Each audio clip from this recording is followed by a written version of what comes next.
प्रधानमंत्री नरेंद्र मोदी शनिवार को हैदराबाद पहुंचे, जहां उन्होंने रामानुजाचार्य की प्रतिमा का अनावरण किया।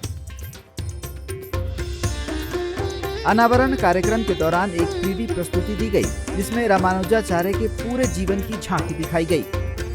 इसके अलावा पीएम मोदी प्रतिमा के चारों ओर बनाए गए 108 दिव्य देशम के भी दर्शन किए। इस प्रतिमा को स्टैचू ऑफ इक्वलिटी से भी जाना जाएगा। यह प्रतिमा 11वीं सदी के भक्ति शाखा के संत श्री रामानुजाचार्य की याद में बनाई गई है। रामानुजाचार्य एक महान सुधारक थे, जिन्होंने 1000 साल पहले मौजूदा समाज में कई कुरीतियों को खत्म करने का काम किया।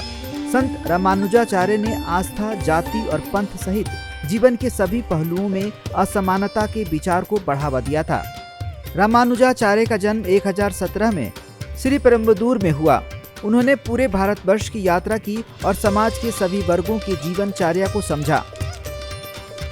रामानुजाचार्य ने भेदभाव के खिलाफ आध्यात्मिक आंदोलन को बढ़ावा दिया और हजारों वर्ष पहले ही बता दिया था कि ईश्वर मानव रूप में है। स्टैचू ऑफ इक्वलिटी के संत रामानुजाचार्य के जन्म के 1000 साल पूरे होने के उपलक्ष्य में बनाया गया है। परियोजना की कुल लागत लगभग 1000 करोड़ रुपए है। प्रतिमा की ऊंचाई 2016 फीट है। संत रामानुजाचार्य की यह प्रतिमा पंच लोहा से बनी है, जो पंच धातु सोना, चांदी, तांबा, पीतल और जास्ता का एक संयोजन है और दुनिया में बैठने की अवस्था में सबसे ऊंची धातु की मूर्तियों में से एक है।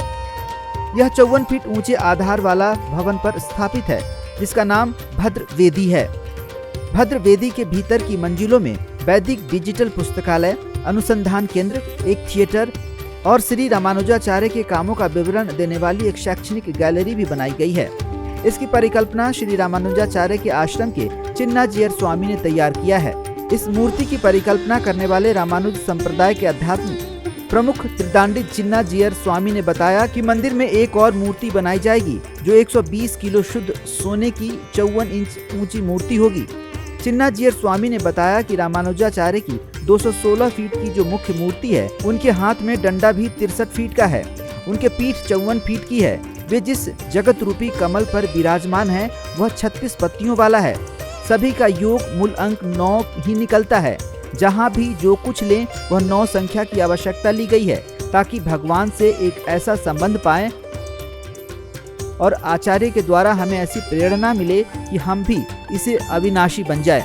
11वीं शताब्दी के महान संत और समाज सुधारक रामानुजाचार्य की वैष्णव संप्रदाय में उनकी बड़ी मान्यता है और उसी को सम्मान देने के लिए आज तेलंगाना के शमशाबाद में संत रामानुज की 216 फीट ऊंची प्रतिमा का अनावरण किया गया।